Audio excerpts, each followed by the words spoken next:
तो ये number 1 issue है पाकिस्तान का। जो सबसे बड़ा पाकिस्तानियों का एहसास है वो ओवरसीज पाकिस्तानी है। 90 लाख ओवरसीज पाकिस्तानी हैं। इनका जो सालाना आमदनी है वो 22 करोड़ पाकिस्तानियों के बराबर है। इनके पास पैसे भी फॉरेन एक्सचेंज में, डॉलर्स में हैं। इनके पैसे जो रेमिटेंसेस भेजते हैं उसके ऊपर इस वक्त पाकिस्तान चल रहा है, एक्सपोर्ट्स के ऊपर नहीं चल रहा। लेकिन ये इन्वेस्ट नहीं करते पाकिस्तान में। क्यों नहीं इन्वेस्ट करते? मेरा सबसे ज़्यादा ताल्लुक ओवरसीज़ पाकिस्तानी से इसलिए रहा है क्योंकि मैं खुद ओवरसीज़ पाकिस्तानी रह चुका हूँ। मैं 6 महीने तो बाहर कमाई करता था 18-20 सालों तक। तो मैं तो जानता हूँ कि उनका मसला क्या है। वो सिर्फ पाकिस्तान में इन्वेस्टमेंट नहीं करते कि यहाँ रूल ऑफ लॉ नहीं है। उनको एतमाद ही नहीं है पाकिस्तान के इंसाफ के निज़ाम पे।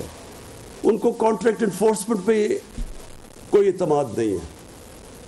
और ये सबसे बड़ी रुकावट बनी हुई है हमारे आगे बढ़ने। 22 करोड़ हमारी आबादी है, 90 लाख वो बाहर बैठे हुए हैं।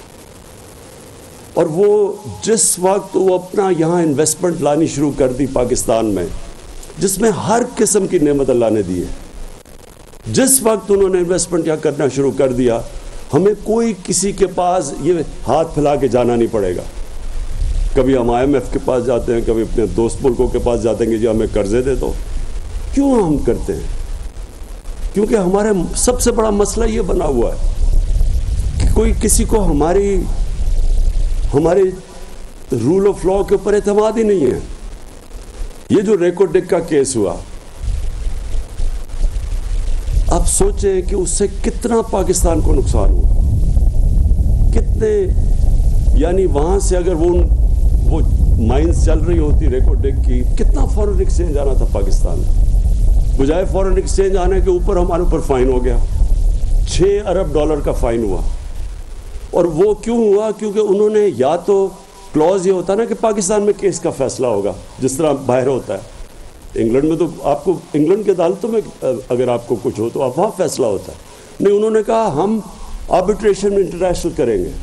तो बाहर की जो, क्योंकि आर्बिट्रेशन बाहर थी, उन्होंने हमारे ऊपर फाइन कर दिया। तो अगर यहाँ ही हमारा केस रिजॉल्व होता, हमारी अदालतों के ऊपर होता, केस भी जल्दी से फैसला हो जाता, आइदर वे केस किधर भी फैसला हो जाता, या हम फाइन दे के वो काने शुरू हो जाती चलनी, या उनके अगेंस्ट जाता, फिर भी हमारी वो माइंस चलनी शुरू हो जाती।